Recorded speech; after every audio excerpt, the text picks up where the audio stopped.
যদি পুরসভার জাল দলিল যেটা অর্থাৎ জাল প্ল্যান যেটা, এটা নিয়ে কি বলবেন? কতজন এখন পর্যন্ত মনে হচ্ছে এরকম প্রতারিত হয়েছে? কতজন প্রতারিত হয়েছে এটা তো এক্স্যাক্টলি বলা মুশকিল, কারণ মনে করুন সবাই তো আমাদের সঙ্গে যোগাযোগ করেনি। আমরা কিন্তু অলরেডি পৌরসভার তরফ থেকে একটা মাইকিং করেছি যে আপনারা আপনাদের প্ল্যানটা একবার নিয়ে আসুন, আমরা দেখি। দেখার পরে যদি কারো জাল বেরোয় তাহলে আমরা তাদের বলছি। এরকম 8-9 জনের উপর আমরা পেয়েছি এখনো পর্যন্ত।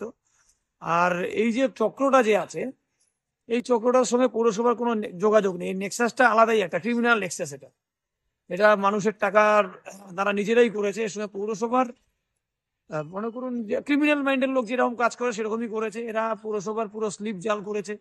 এরা পৌরসভার আমাদের আমাদের যেগুলো টাকা জমা দিয়ে আমরা কেশিয়ারের স্লিপ জাল করেছে। পৌরসভার পুরো স্ট্যাম্প থেকে শুরু করে সবকিছু এরা বানিয়েছে, বানিয়ে নিয়ে এই ঘটনাটা করেছে। এর সঙ্গে পৌরসভার কোনো রকমের যোগাযোগ নেই। এরা যা করবে তার দায়িত্ব সম্পূর্ণ এদের নিজেদের।